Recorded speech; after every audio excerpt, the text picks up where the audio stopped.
สบายดีมื้อนี้ก็มาขุดอันโพดหมักพริกเนาะเจ้าสิปลูกหมักพริกหน้าปีสิปลูกหมักพริกประจำปีก็คือส่วนน้อยๆคือเก่านี่แหละปลูกใส่กุอันนะเจ้า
พูดหนึ่งเก้าพูดหนึ่งเก้าปลูกแล้วปลูกอีกนะเจ้าปีนี้ก็กลับมาปลูกอีกพูนเก่าของคอยปลูกปีแล้วนี่แหละแต่ปีนี้มันสีปลูกขึ้นต้นเก่ากันยังนะเจ้าเนาะต้นเก่ากันยังต้นเก่ายัง3 ต้นน่ะคอยกระคุดห้อมค่ะเอามาปลูกเติมส่วนน้อยๆมีแต่อันอยากปลูกคอยก็ดีอยู่สวนคือเก่าไม่ได้ไปไสจากอนามัยหัวอนามัยสวนแล้วปลูกมะพริกผักพาย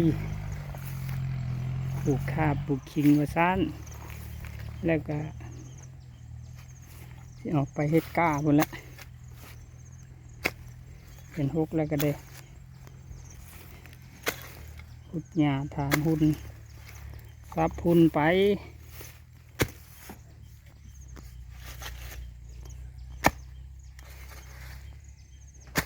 ปลูกก็ได้ยาม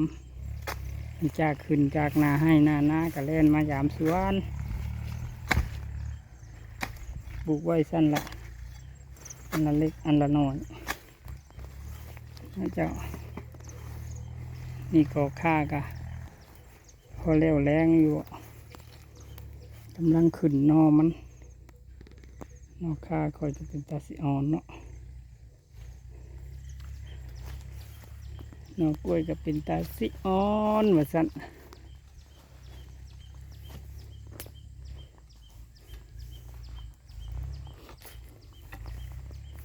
ไปสั่นแหละพอได้แย้งเนาะยังกับอันปลูกว่าสั่นเสียแต่ส่วนน้อยว่าสั่นพริกคอยก็ยังบ่ทันได้มีมากเด้อไปปลูกลาลุดมู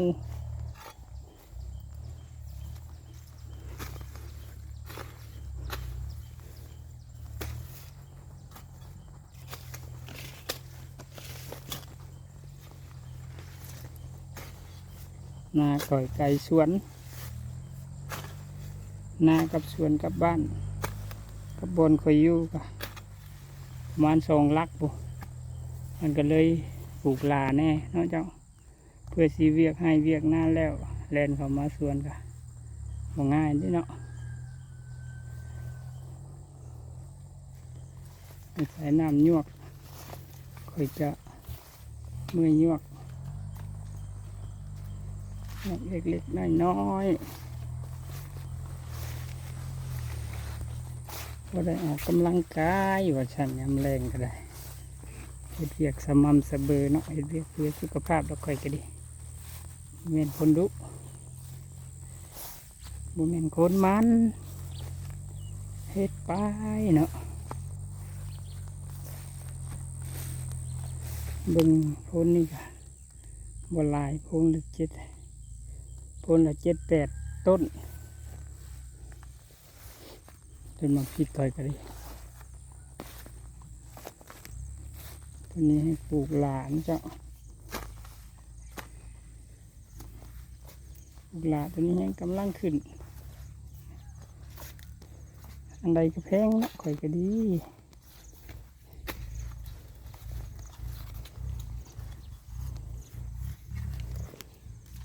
จักบ่เอาไว้ดอกคมมันลายอยู่นะเจ้า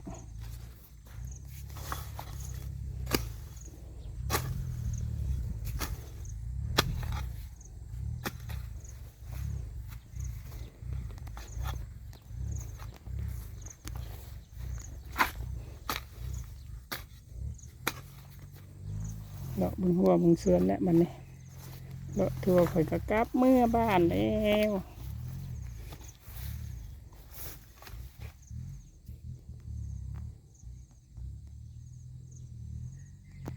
ค่ำแล้วเด้อข่อยก็ได้สิกลับบ้านแล้วละบาทนี่บ่ได้เคยนอนจักเทื่อสวนนี่ก็ได้ค่ำกับปะแต่สวนอยู่สวนนี่แล้วนะเจ้าสวนน้อยหลายบอนสิไปข่อยก็ได้เลิกจากนามาบ้านใจจากบ้านมาสวนนะเจ้าอยู่ดีมีแฮงเฮ็ดเพื่อสุขภาพนะเจ้าพักผ่อนก่อนเด้อคำแล้วว่าซั่น